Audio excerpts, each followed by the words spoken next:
Hello students, let us see now the second part of your module 5, that is sampling theory. We have already completed the first part, that is joint probability distribution. Okay, so now this is sampling theory. As the name goes with, here we will be dealing with the samples, large and small, and the techniques associated with the samples, so that we can do something called statistical inference. That means study the sample using the appropriate techniques and give an appropriate inference for the population or the entire data under consideration. That is how the sampling theory will be much more helpful in the practical situations, wherever the big data, which is also called as population or universe, cannot be taken. That means each and every element of the data cannot be taken for the study. So in such cases, we pick up a sample depending upon the data and other attributes. We select the size of the sample, study the sample thoroughly, and then what we'll do, we'll apply appropriate techniques to derive some inference of the sample which can be attributed to the original data or the population. This is the major usage of this sampling theory. Now let us quickly see the basic definitions here. First one. So, what is a population or a universe? You can see here, a large collection of individuals or attributes or numerical data that can be understood is said to be a population or universe. Okay. Next definition we have, what is a sample? Sample is always a finite subset of the given population. Okay. Next, what about the size of the sample? Usually the size of the sample is represented by n. Okay. And if n is less than or equal to 30, then it is said to be a small sample. And if n is greater than or equal to 30, then it is said to be a large sample. Okay. That is the number of size of the sample is nothing but the number of elements that are selected from the universe is said to be size of the sample, which is usually represented by n. So greater than 30, you call it as a large sample, and n less than or equal to 30 is called as a small sample. Understood? So this is about our size of the sample. Now let us also see what are the further definitions. Now, sampling. What do you mean by sampling? Okay, sampling is the process of selecting a sample from the given population. That is said to be sample. That is, how do you select it? Based on what you are going to select it. That is said to be sampling. Next, the selection of individuals or items from the population in such a way that each of them has equal chances of being selected. That is, the probability of being selected for every individual item of the entire population is equal. If at all the probability is equal, then you call such a sampling as random sampling. Okay. There is no bias. Everything is unbiased here. So each and every attribute has equal chances of being selected. Got it? So in such cases, such a sampling is said to be random sampling. Okay. Next. So let us suppose we take a sample of size n from some finite population, and let the population size, usually the population size is represented by capital N, and the sample size is represented by small n. Okay, so let the population size be capital N and let the sample size be small n. Then how many possible samples that we can get is given by NCN, the combinations of capital small n out of capital N. Alright, so these many number of possible samples that you can get from the given population whose size is capital N and small sample size being small n. Okay, next, this is said to be sampling, random sampling, and the number of samples that we can get. Okay, next we have basically two types of sampling. One is with replacement and the other one is sampling without replacement. Okay, let us see each one of them separately. Now, if the sampling is done where a member of the population may be selected more than once, that is, you can repeat it, in such a sampling is said to be sampling with replacement. Got it? Similarly, if you have condition in choosing the samples, that means if the members cannot be chosen multiple times, only once, you cannot choose them more than once, such a sampling is said to be sampling without replacement. Understood? And then we also have something called simple sampling technique. What is that simple sampling technique? Look at this. This is a special sampling technique in which the trials are independent and the probability of success is always the same. Okay, so this is one of the peculiar type of sampling called as simple sampling. Next, going ahead, we come across some technical words. The most important one among all those is the word statistic. What is it called as? Statistic. Okay, so this word is often used here in this sampling techniques. So this is used for random variable or the values taken by the random variable. Okay, so this is what is something new that you guys have to remember. Okay, next let us go ahead and see what is sampling distribution. Okay, so just recently we have done probability distribution for single variable, probability distributions for multiple variable, like joint probability distributions we have done, right? So what do you mean by distribution? So you can make a table, right, of the variable and the probabilities taken by the variable, right? So here also, using the sample, we can make a distribution here. So let us see how does it go with. Okay, so now let us suppose that we have a different size.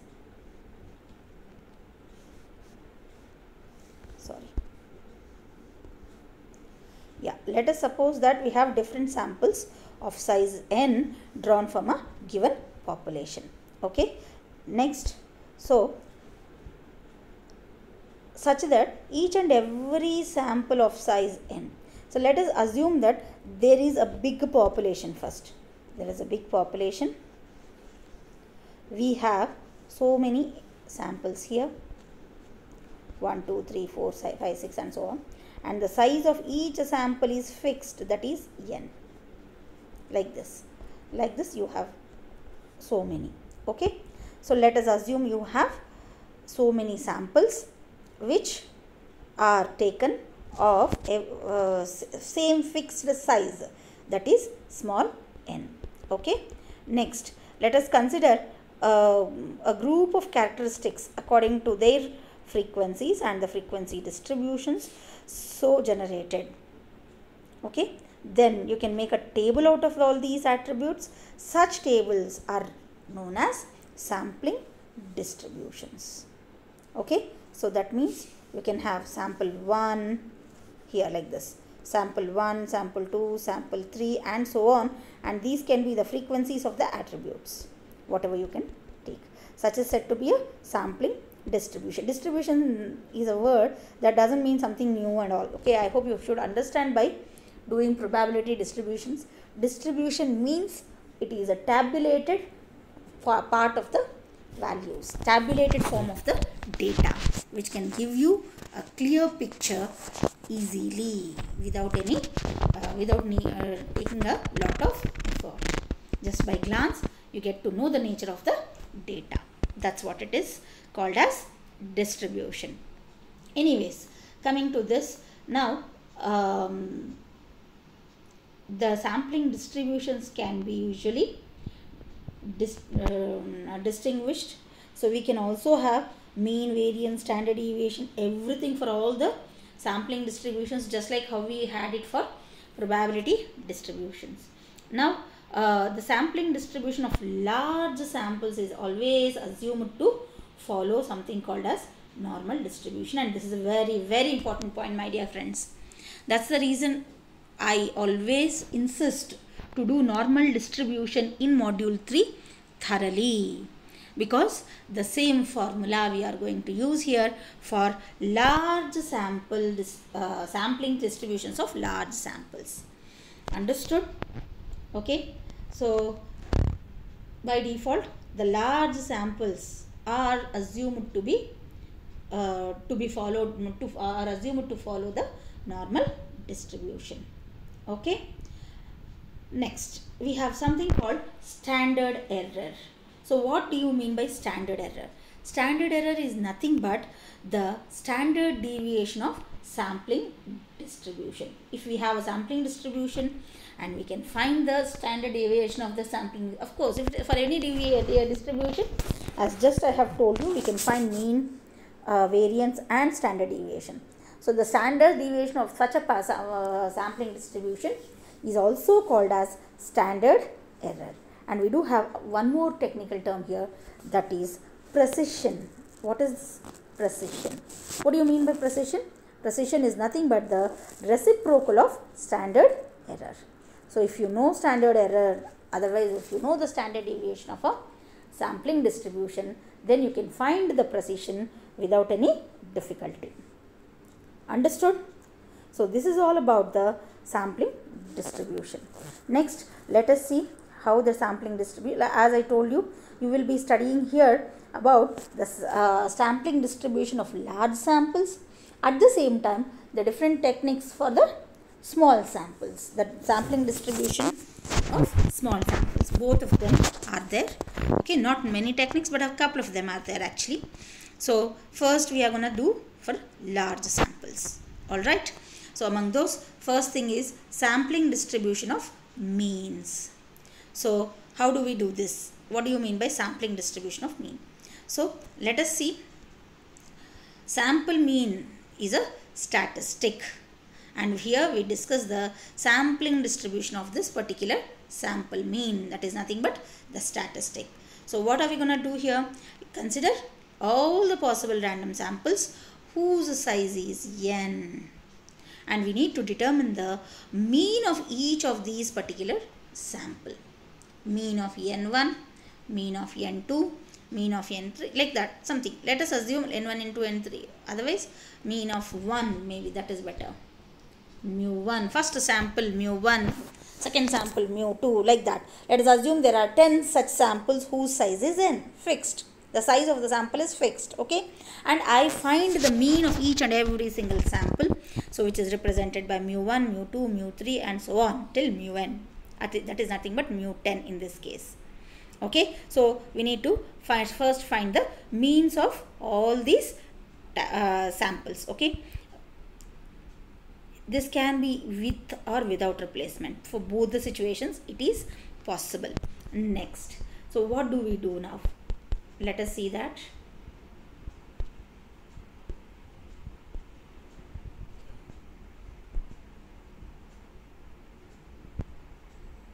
Now here, sampling with replacement and sampling without replacement. How does the formula change? Let us see now. First we will consider sampling with replacement. Okay, So what do you mean by you know what is the meaning and all. So now we have to just check the formula how we are going to apply. Now so here the items can be replaced, put back and then selected again. They have multiple chances of being selected. So now let us assume the capital N is the size of the population and small n is the size of the sample. Therefore, how many such samples can be found? You can consider n raised to n some number of samples.